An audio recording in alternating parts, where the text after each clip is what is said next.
लाखों रुपया जलसे में खर्चा करते हैं, बड़े बड़े मीनार और मार्बल बना रहे हैं। ऐ मुसलमानों, इससे बड़ा हम जलसा कर सकते हैं, इससे बड़े मीनार मस्जिद में लगा सकते हैं, लेकिन कब? जब पैसा कमाने की फील्ड में हमारी कौम आगे बढ़ेगी। और पैसा उसको नहीं मिलता जिसको अपना नाम लिखना नहीं आता है, पैसा उसको नहीं मिलता है जिसको पढ़ना लिखना नहीं आता है। मेरे अल्लाह का फरमान हक है, हर वो ईमान वाला जिसके पास इल्म होगा, मेरा अल्लाह उसके दर्जात को बुलंदी अता फरमाएगा। इसीलिए तालीम की तरफ अपने जहन को रखो, अपनी पूरी ताकत को बढ़ाओ। मदरसे भी खूब अच्छे।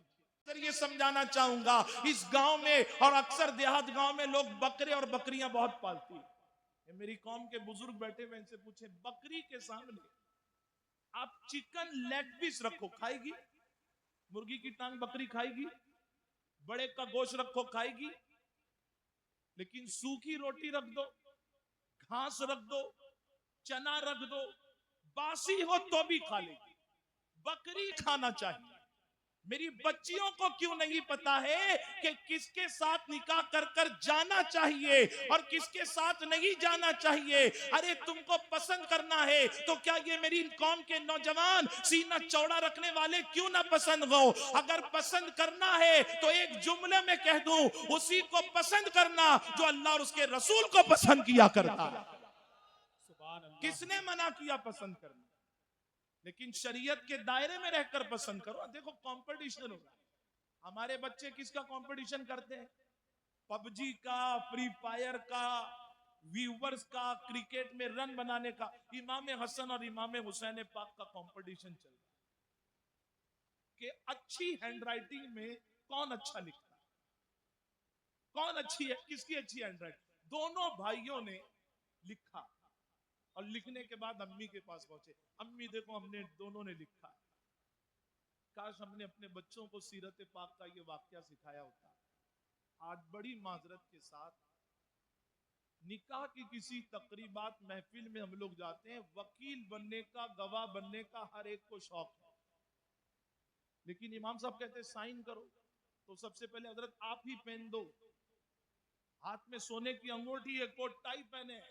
अडानी अंबानी के ऐसा लगता है बिजनेस पार्टनर है, लेकिन 10 रुपए की पेन हमारे पास नहीं। गुटखा, तंबाकू, खैनी, नस्वात उसको जेब में रखेंगे, लेकिन 10 रुपए की पेन को नहीं। ये हंसने की बात नहीं, रोने की बात। हम क्यों हंस रहे पता है? मैंने पहले ही शेर पढ़ा, वो मुअज़्ज़ज़ थे जमाने में मुसलमान होकर। जो मुसलमान थे उनको कलम की, तालीम की, एजुकेशन की अहमियत थी। जिस कलम का नाम सुनकर हम हंस रहे हैं, अगर कुरान को बिस्मिल्लाह की बात से लेकर वन्नास की सीन तक पढ़ना शुरू करे तो 114 सूरे में, उलमा से पूछे 29वें पारे में अल्लाह ने कलम के नाम से पूरा सूरा नाजिल अता फरमाया। कुरान कह रहा है नून वल कलमी वमा यस्तुरून, कलम की कसम, और कलम से जो लिखा गया उस लिखे हुए की कसम। अच्छा ये पेन है ना, क्या कहते हैं आप लोग इसको? कलम पेन ही कहते हैं। आप मोबाइल बहुत सारे लोगों को देखेंगे, कहते हैं दूर रखो, रेडिएशन से हार्ट को प्रॉब्लम होगा। पैसा ऊपर जेब में मत रखो, अंदर जेब में रखो, बस ट्रेन में गर्दी में कोई चोरी कर लेगा। लेकिन दुनिया के किसी मजहब के इंसान को, बच्चा हो, बूढ़ा हो, नौजवान हो, उसको पेन दे, वो कहां रखेगा जी? पीछे, अंदर, या सामने नहीं, यहां सीने के पास जो दिल है। फितरत रख दी अल्लाह ने। मोबाइल, पैसा दिल के करीब मत लाओ, कलम को दिल के करीब लाओ। मेरे इमाम हसन और हुसैन ने कलम को दिल के करीब लाया और लिखा खूबसूरत अंदाज में। अम्मी के पास पहुंच गए, ऐ अम्मी हुजूर, ऐ बीबी फातिमा तु ज़हरा सलामुल्लाह अलैहा, जरा बताइए दोनों में से किसकी हैंडराइटिंग अच्छी? जब खातून जन्नत देखती है, अल्लाह अकबर, नूर के मोतियों की तरह जगमगाते हुए जुमले, हर हर नूर की शुआएं बिखेरता था। बीबी फातिमा ने कहा बच्चों, अगर एक की हैंडराइटिंग को अच्छा कहूंगी, दूसरे की हैंडराइटिंग खराब मानी जाएगी, लेकिन तुम दोनों ने बहुत अच्छा लिखा, मैं फैसला नहीं कर सकती, जाओ अपने बाबा के पास जाओ, बाबे मदीनतुल इल्म के पास जाओ, अना मदीनतुल इल्मी व अलीयुन बाबुहा, वो जो इल्म के शहर का दरवाजा है।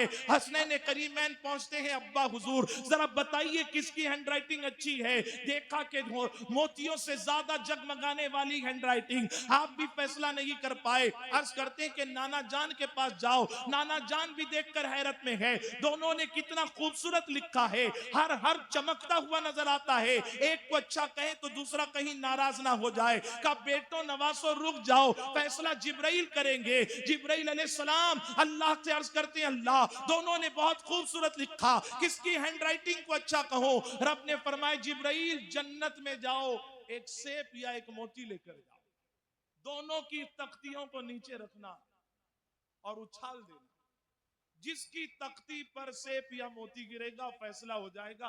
अल्लाह ने उसके लिखने को अपनी बारगाह में कबूल फरमा लिया। आए जिब्राइल अलैहिस्सलाम, या रसूलुल्लाह दोनों की तख्ती, अल्लाह ने ये फरमाया मोती उछाला जाए या सेब, जिस पर गिरेगा उसकी लिखावट अच्छी। उछाला गया मोती, अभी वो मोती या सेब हवा में था, कुदरत का हुक्म हुआ कि एक की नहीं दोनों की हैंडराइटिंग को, लिखावट को अल्लाह ने पसंद कर लिया। हवा में मोती और सेब के दो टुकड़े हुए, दोनों एक एक तख्ती पर गिरे। मेरे अल्लाह ने बता दिया, अरे ये मेरे नबी की अहले बैत है और इनकी विरासत नबी का इल्म है, और उस इल्म का सदका इनको ऐसा मिला है कि अल्लाह ने इनकी दोनों की हैंडराइटिंग को अपनी बारगाह में मकबूलियत का मकाम अता फरमा दिया। हम कितना अच्छा लिखते हैं, हमको नाम लिखना नहीं आता। हमारे बच्चे कहते हैं, हजरत 100 मार्क्स का पेपर था, 20 मार्क्स का छूट गया, क्यों? हजरत लिख रहा था लेकिन लिखते लिखते थक गया। देखो ये रहा बरेली शरीफ, जिस शहर का नाम सुनकर सुन्नी मुसलमानों की पूरी दुनिया में दिल की कलियां खिल जाती। हमने आला हजरत का प्रेजेंटेशन कैसे किया हजरत, एक मर्तबा मैं मुंबई से सोलापुर जा रहा था, 28वां रोजा था, 29वीं शब में सोलापुर में खत्म कुरान शरीफ होता है, वहां पर उसके बाद एक इज्तिमा में शरीक होना था। तो ट्रेन के अंदर कुछ नौजवान बच्चे एंट्रेंस का एग्जाम देने जा रहे हैं। आप यूट्यूब पर देखें, एक मैंने क्लिप देखी कि एक कांस्टेबल थे और वो आईएएस या आईपीएस का एग्जाम देने गए। 3 एग्जामिनर एक कैंडिडेट, यानी 3 सर होते हैं एग्जाम लेने वाले और एक एग्जाम देने वाला होता है। तीनों सवाल पूछते बारी बारी और आई कांटेक्ट मिलाकर जवाब देना। तो उनसे पहला सवाल क्या पूछा जानते हैं? उनसे पहला सवाल पूछा, why there is spelling mistake in your name, तुम्हारे नाम में स्पेलिंग मिस्टेक क्यों? हमारा हाल ये, आधार कार्ड में नाम अलग, पैन कार्ड में नाम अलग, पासबुक में अलग, लाइट बिल में अलग, और बातें हम 7वें आसमान की करें। अभी कुछ टाइम पहले एक निकाह की महफिल में गए तो इमाम साहब ने बोला, यूनुस भाई थोड़ा आप देखिए, मैं यहाँ नया हूं। मैंने कहा दूल्हे साहब कौन है, जरा उनका कार्ड लाए। सिर्फ उनका नाम, ना अब्बा का नाम ना सर ने। जो कौम अपने कार्ड में अपना नाम सही नहीं कर सकती, वो अपने हालात को क्या सही कर सकती? वो जो एग्जाम देने गए थे कैंडिडेट, उन्होंने कहा सर मैं बहुत गरीब घर से, मेरे माँ बाप पढ़े लिखे नहीं है। उनका नाम फिरोज था, और फिरोज FEI या FEROZ बनती है स्पेलिंग, लेकिन लास्ट में Z नहीं J लिखा हुआ था। सोचें आप कि इतना बड़ा एग्जाम देने के लिए गए हैं लेकिन नाम में प्रॉब्लम है। आज तालीम के मैदान में मेरी कौम कहाँ है? हमने अपने इमाम का वो जो है प्रेजेंटेशन कैसे किया है आला हजरत का, बहुत सारे लोग जानते हैं, बस उन्होंने शेर और शायरी कर कर हदाई के बख्शिश लिखी है। जब मैं ट्रेन में सफर कर रहा था, कुछ बच्चे एंट्रेंस का एग्जाम देने जा रहे थे और वो एक दूसरे से सवाल पूछ रहे थे, where is the biggest river in this world, where is the biggest mountain in this world. ऐसे कई सवाल थे। उन्होंने एक सवाल पूछा, what is the full form of HDFC? ये एक बैंक है, SBI का state bank of India, bank of Baroda का बॉब है। अब HDFC सवाल पूछ रहा है, उसके अंदर जवाब लिखा हुआ है, लेकिन जितने थे वो जवाब नहीं दे पाए। तो मैंने थोड़ा सोचा, मैंने कहा if you don't mind may I give the answer, अगर आप बुरा ना माने मैं दूं आंसर। वो देखा कि हमामा शरीफ में इस तरह स्वर स्वर स्वर sir, yes please give that. मैंने उसका फुल फॉर्म बता दिया, वो लोग बहुत मुतासिर हुए कि माशाअल्लाह ये लिबास में भी, और पूरा जवाब भी दिया। दो तीन और सवाल पूछे, एक सवाल उन्होंने और पूछा, who is the biggest writer in this country, कि हमारे मुल्क में सबसे बड़ा राइटर कौन। किसी ने कुछ नाम बताया, किसी ने कुछ नाम। मैंने कहा देखिए ये जो बुक है जीनियस रिकॉर्ड वाली या लिम्का रिकॉर्ड वाली, इसके अंदर जो डिटेल्स दी गई है, इसमें तहकीक करने वाले की तहकीक कंप्लीट नहीं। उन्होंने कहा कैसे सर, तो मैंने कहा हमारे इसी मुल्क में यूपी स्टेट है, और यूपी स्टेट में बरेली शरीफ एक जिला है, और बरेली शरीफ में सौदागरन मोहल्ले में हमारे एक पूर्वज, हमारे एक गुरु, गुरुओं के गुरु, इमाम अहले सुन्नत, द ग्रेट रिवाइवर, मुजद्दिद आजम इमाम अहमद रजा खान फाजिले बरेलवी गुजरे हैं। और उनके लिखने का ये आलम था कि जब दवात के अंदर, स्याही के अंदर कलम को डुबा डुबा कर लिखा जाता था, जब ना पंखा था ना लाइट थी, हमारे इमाम ने स्याही के अंदर कलम को डुबा डुबा कर अपने नबी की उम्मत के ईमान अकीदे की हिफाजत के लिए 1200 से ज्यादा किताबों का तोहफा अता फरमाया। सुभान अल्लाह। और जानते हैं इसको सुभान अल्लाह कहना बहुत आसान। आला हजरत की विलादत हुई 1272 हिजरी। कौन सी हिजरी में जी? 1200। विसाल हुआ 1340 में। कितनी उम्र हो गई? 68 साल हिजरी के एतबार। अगर 68 साल को आप 365 दिन से मल्टीप्लाई जर्ब करेंगे तो 24,820 दिन आला हजरत अलैहि रहमत और रिजवान की उम्र शरीफ में अल्लाह ने उनको इतने दिन अता किए। 68 साल में 34 साल रात आई, 34 साल दिन आया। 68 साल में बचपना है, जवानी है, ज़ईफी है, बीमारी के अय्याम है, पानी के जहाज के हज के 2 सफर हैं। जब मेरी अक्ल दंग हो गई कि इतने सफर, बचपनी बचपना, ज़ईफी, शादीशुदा जिंदगी है, हज के 2 सफर हैं और 24,820 दिन हो रहे हैं। जरा देखो तो सही, आला हजरत ने ये जो किताब लिखी है, इतने मुश्किल वक्त के अंदर जेल पेन बॉल पेन मौजूद नहीं है, बल्कि शाही के अंदर कलम को डुबा डुबा के लिखने का वक्त था। जरा तहकीक तो करूं कि मेरे इमाम ने फतवा रज़विया दिया है, दौलतुल मकिया दिया है, हदाई के बख्शिश दी है, कंजुल ईमान अता किया है। जरा देखे तो सही, एक किताब मेरे इमाम ने कितने दिन में लिखी है? जब 24,820 दिन को मैंने 1200 से जर्ब किया है, मेरी अक्ल दंग रह गई कि मुख्तसर 20 दिन में, 68 मिनट में और 33 सेकंड के अंदर मेरे इमाम ने अपने नबी की उम्मत को हर 20 दिन में एक किताब का तोहफा अता फरमाया। कहां जा रही है हमारी कौम? हमारी जमात का इमाम 1200 किताबें लिखे और हम लिखाई पढ़ाई में कोसों दुख।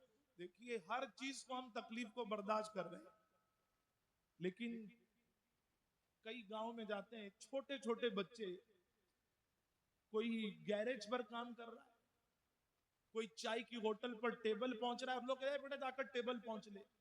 थोड़ा सी अपने दिल में नबी की उम्मत का दर्द पैदा करें। सोचें उस बच्चे की जगह आपका सगा बच्चा आकर टेबल पहुंचता तो आपके दिल पर क्या गुजरता।